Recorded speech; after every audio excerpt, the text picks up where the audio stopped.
په ډیرو علاقو کې دغه یو رسم موجود ده چې هغه د 10 محرم په ورځ باندې قبرستان ته ځي او قبرونه چې کوم دي هغه د نوې سر نه تازه کوي جوړوي او داسې هغه باندې شمع دا بلوي ګربتۍ بلوي د خوشبويي والا یا بل د رڼا والا او داسې هغه باندې میټایانې تقسیموي دال واچوي چې دا مرغۍ څه وخوري نو په دې خاص ورځ باندې دا کارونه کول د خاص ورځ سره دا کارونه مخصوص کول او دغه مقصودی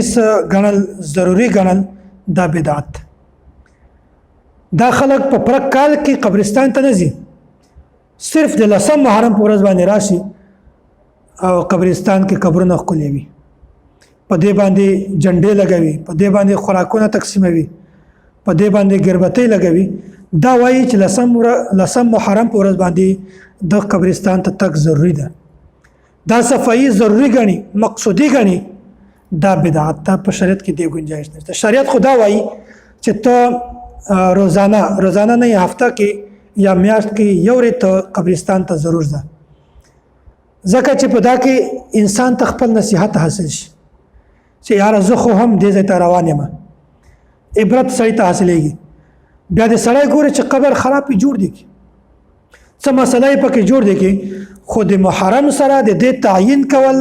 مقصودی ګڼل ضروري ګڼل د بدعت او بعضې خلک څه کوي په دې ورځ باندې ورشي او قبرو باندې چې کوم واښه دي یا کومې داسې ونې دي واړه واړه بوټي دا هم کټ کوي ګوره چې کوم لار کې وي تګ راتګ لپاره مسله وي هغه کټ کولی شي خو چې کوم قبرو باندې وي دا ولې کټ کوي دا خو د الله تعالی عبادت کوي د دې نه خو قبر والته سکون ملاویږي راحت ملاویږي دی دا هم کټ کوي چې مونږ قبر والته سکون هم نشي ملاوي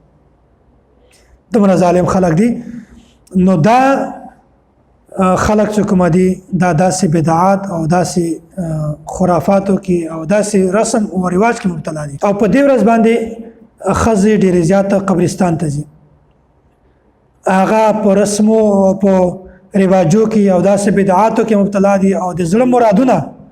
دا د قبر والته بیانوي دا غنه غواړي شرک کوي نو داسې فتنې چې کله وي داسې خلکو باندې رسول الله صلی الله علیه وسلم لعنت ویلی ده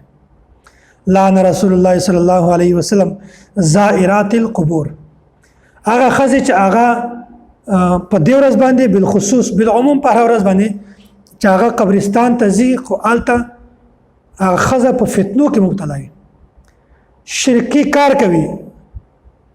او داسې خرافات کوي حالانکه په کار ده چې سړی قبرستان ته ولاړ شي عبرت ځینې حاصل کړي دعا ورته وکړي دلته ښځې الټه کارونه کوي بهرحال زه تفصیل سره نه درته وایم هر انسان په دې باندې پوهېږي نو داسې ښځه چې هغه فتنو کې مبتلا وي نو دې باندې رسول الله صلی الله علیه وسلم لعنت ویلی ده نمبر 2 والمتخذین علیها المساجد او کوم خلک چې دغه قبرونه دا سجدهګاه جوړ کړي دې ته سجدې لګوي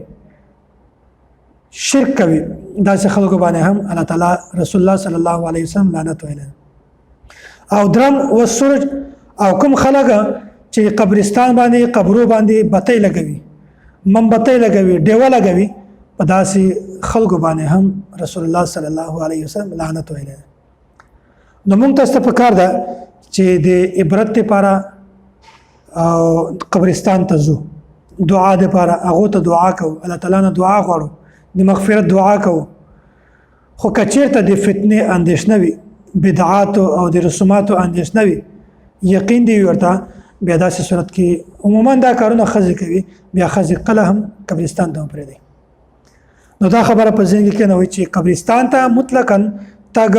ناجایز نه ده خو یوه ورځ مقررول د یوې ورځې سره تګ خاص ګڼل صفایي په کال کې یوې ورځې سره خاص ګڼل مقصودي ګڼل لازمي ګڼل دا بدعت الله تعالی دې موږ تاسو ټولو د داسې بدعاتو نه په حفاظت کې